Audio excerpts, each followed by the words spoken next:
Watching film is what separates the pros from the rest of the pack. But here's the problem. Most people don't actually know how to watch film. Well, that's why I come in. I'm about to give you the edge to make you look like Luke Kuechly out there. I step onto the field, ready to dominate in the linebacker prototype academy. I elevate hard training and technique. That's how I operate. Gotta use my IQ, make the opposing team hesitate.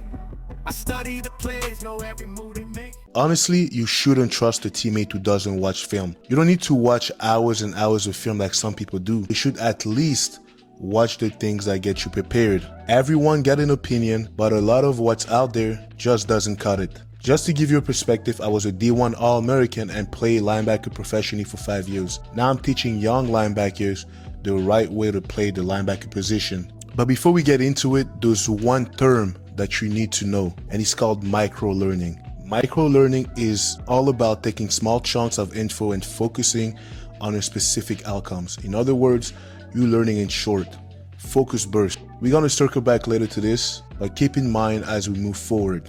Let's get started. The first thing you need to figure out is time. How much time should you spend watching film? Well, it depends. Do you watch film with your team? Are you on special teams? So it's going to vary for everyone. But today we're going to focus on a starter who doesn't play special teams and only watches a bit of film with the team. In that case, you should put between 90 to 120 minutes a day, 4 times a week. So basically around 6 hours total. And this is exactly how I would break it down. Remember, we mentioned micro-learning, right? So day 1 is a day that you focus on your game plan and get familiar with your opponent. First thing you need to do is pick a game. Pick 2 to 3 games you want to watch. The requirements are the following. It doesn't have to check every box and there's no specific order. First thing I look for is the scoreboard. If the defense that you're watching against that offense got blown out, it might not be a game to watch because the play call will be different. The second thing is the defensive system. If that defense plays a 3-4 and you guys play a 4-3, maybe try to switch because you want to see how blocks develop and how the schemes is applied. The next thing is recent is better, right? If it's week 10, don't go watch week 1 game because a lot of things have changed, personnel, play calling as well. And the last thing is if you can find a good linebacker so you can learn from him is always good. Like I said, you don't have to check every single box, but the first day is you're just trying to get familiar with your opponent. Remember, don't rewind, just watch the game, how he develops.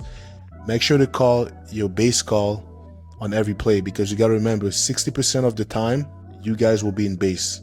So pay attention to the OC philosophy and also pay attention to the matchups. Watch the guard, watch the center, watch the tackles, watch the running back. What is his style? Is he trying to stay for him?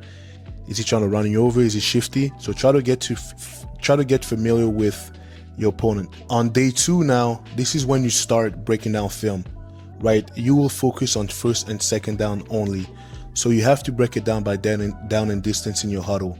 On day 2, focus on the run because we linebackers and this is the first thing we have to do, right? So focus on the top run plays. Make sure you draw them. So understand the blocking scheme and all those things and what are the top formations as well. When it comes to the pass, I don't put much focus on it. The one thing I would want to see is the concept that we getting attacked. So targeted plays, right? You guys are going to hear me say that a lot. Make sure to find for targeted plays on the pass. But first and second down, I'm really focusing on the run. If you want to be more advanced, break it down by second and short, second and long, and second and medium. Let's get to day 3. Day 3, I'll make sure I review my practice, especially if it's film. I spent a little bit of time on first and second down just to review a bit, but I'll mostly spend my time on third down. You got to remember, third down is a different ball game. The offense has a different playbook and your DC has different play calls, right? So you have to see it a little bit different. The stuff that I will focus on is a lot of matchups because you know a lot of pressure will be called by your coach, right? So study your matchup. If you're going against a lineman, try to see set his hands, what moves can beat him. If you go against a running back, is he going to cut block you? Is he going to take you head on? How can you win your one-on-ones? Because this is what third down is about. And when it comes to coverage, the one thing I would look for is the concept that they have. Do they have high and low concept, especially for linebackers, right? Did another linebacker get beat on certain concept? I'll definitely draw that one down.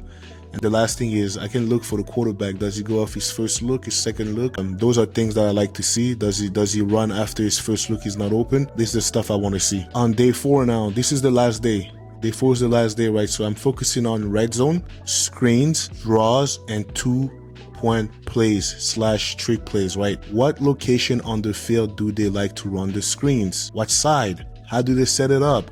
To the boundary, to the field? Who do they like to run behind in short yardage? The heavy side? What are the trick plays and who's the go-go gadget guy, the jet sweep guy? All those things will help you maybe add an extra play. That's what I would do on day 4. Red zone, screen draws, and extra plays. We can go even deeper when it comes to film study, but I feel like this is the blueprint and you guys should be able to go and dominate with this.